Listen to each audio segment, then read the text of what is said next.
Hello everyone, welcome to Bodo reaction. So guys, मेरा नाम है तला। आज मैं जिस वीडियो पर रिएक्शन देने लगा हूँ ये भी एक बहुत ही कमाल की वीडियो होने वाली है और बहुत ही इंफॉर्मेशन वाली वीडियो होने वाली है।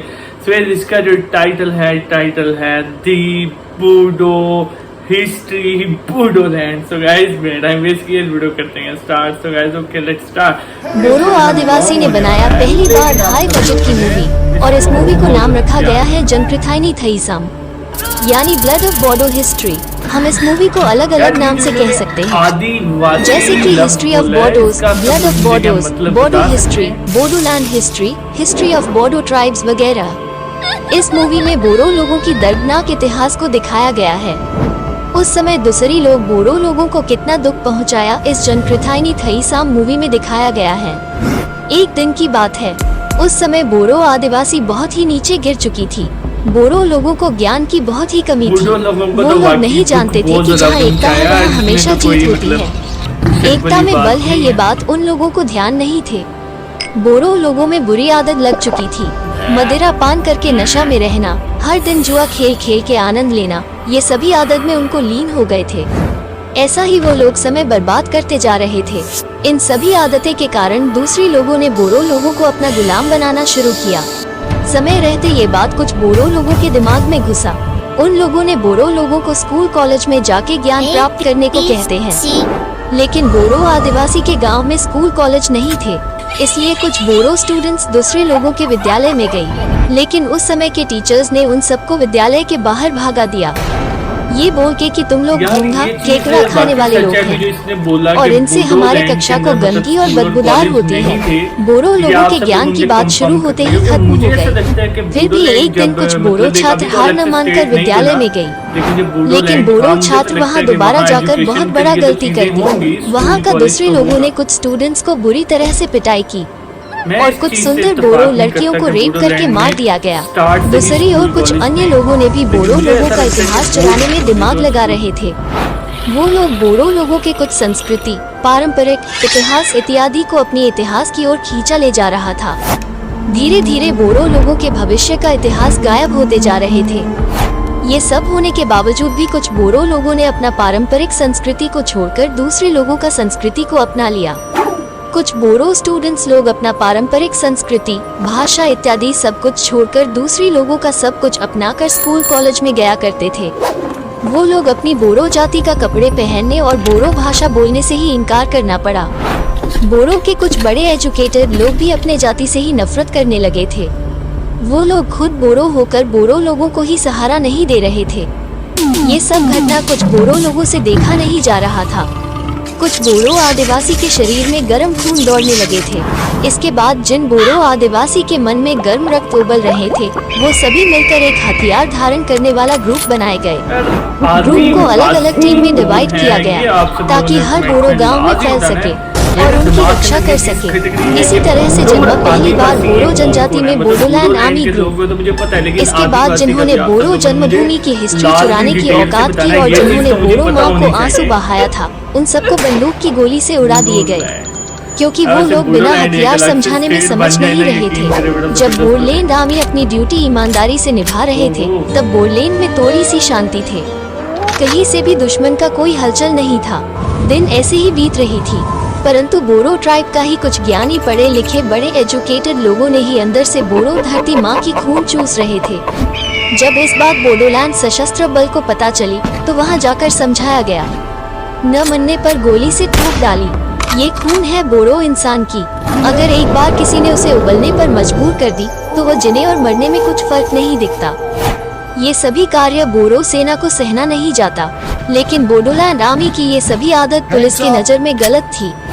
पुलिस के नज़र में ये सब टेररिस्ट थे। पुलिस लोगों के पास एनकाउंटर का ऑर्डर थे। जिस लोकेशन पर बोडोलैंड आर्मी निवास करते थे, उनकी इन्फॉर्मेशन पुलिस को पता चलते थे।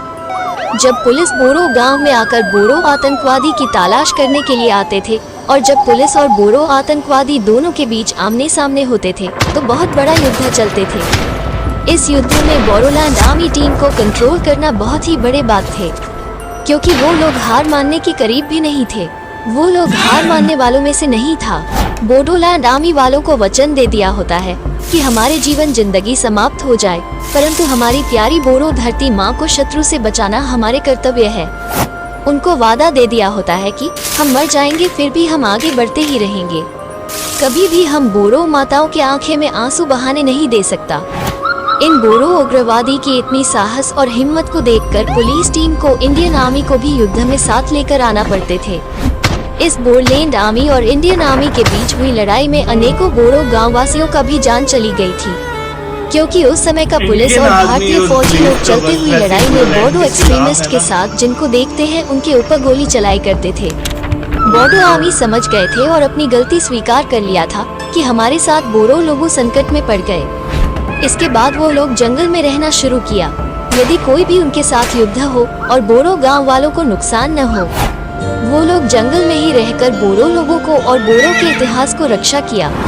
लेकिन बोरो जनजाति में ही ऐसे भी लोग थे जो बोरो आदिवासी के जंगल की कैंपिंग के बारे में पुलिस को इन्फॉर्मेशन दिया करते थे। वो लोग अपनी ही जाति के विरोध थे। पुलिस जानकारी मिलके बोरो मिलिटेंट को पकड़ने के लिए फौजी लोगों के साथ जंगल में आ गया, जहां बोरो उग्रपंथी लोग कैंप करके रखा था। जंगल में बोडोलैंड आर्मी और भारतीय सैनिक के साथ बहुत बड़ा हथियार युद्ध हुआ। दिन रात ये हथियार युद्ध इंडियन सोल्जर्स और बोडोलैंड आर्मी के बीच रुकने का नाम ही नहीं ले रहे थे। दोनों के बीच हुई युद्ध में कोई भी हारने का नाम ही नहीं ले रहे थे। इस वेपन वॉर में कई बोडो टेररिस्ट और कई पुलिस और इंडियन सोल्जर्स मारे गए। बोडो उग्रवादी की असली मकसद था अलग राज्य बोडोलैंड, डिवाइड असम 50-50। बोडोलैंड आर्मी के टीम लीडर बहुत ही दयालु मन के होते थे। जब वो एहसास होता था कि हमारे बोरो वीर सेना और ज्यादा लड़ नहीं पाएंगे, तो वो सबको आगे से सुरक्षित जगह पर भागने को कहते हैं। और वो बोडोलैंड आर्मी टीम लीडर अकेले ही शत्रु से बिना थके लड़ते थे। जब वो भी एहसास होता है कि बोरो धरती माँ के लिए वो खुद भी लड़ नहीं पाएंगे, तो वो पुलिस आर्मी के हथियार से निकले गोली को अपनाकर और अंतिम सांस लेकर बोडोलैंड के लिए शहीद हो जाता है। कुछ बोडो आर्मी ऐसे भी थे, जब युद्ध चलते समय खुद पर बुरी तरह से गोली लग गया तो वो खुद को ही अपनी हथियार से गोली चलाकर दम तोड़ती हैं, ताकि उनके लिए अपनी दोस्तों को तकलीफ न हो। और इन आदत के वजह से उनके दोस्तों को बहुत बड़ा दुख झेलना पड़ता है। बोरो आदिवासी के लोगों में ऐसे भी बुरे लोग थे जो खुद को बोडोलैंड आर्मी कहकर बोरो लोगों में ही पैसे लुटा करते थे। जब बोडोलैंड आर्मी को पता चला कि उनके नाम पर गलत काम चल रही है, तो वो लोग उन लोगों को ढूंढकर सजा दिया गया। और जो लोग बोडोलैंड आर्मी ज्वाइन करने के बाद हाथों में हथियार मिलने के बाद खुद को दूसरों के सामने फालतू दिखाया करते थे, उनको सस्पेंड कर दिया जाता था। बोडोलैंड आर्मी के पास भी बहुत सारे गुप्तचर थे, जो बोडोलैंड आर्मी के अलावा सबको पता नहीं होता। गुप्तचरों यानी सीक्रेट मैसेंजर। उनका काम होता है बाहर में यानी हर बोरो गांव में हुई सभी घटनाओं को जंगल में जाकर बोडोलैंड आर्मी को इन्फॉर्म करना। वो लोग हमारे जैसे आम इंसान की तरह रहकर ही अपना काम करते थे। जो लोग खुद बोरो इंसान होकर पुलिस को बोडोलैंड आर्मी के बारे में इंफॉर्मेशन दे रहे थे, उन सभी इन्फॉर्मर को बोडोलैंड आर्मी सीक्रेट मैसेंजर के द्वारा पकड़ के मार दिए गए।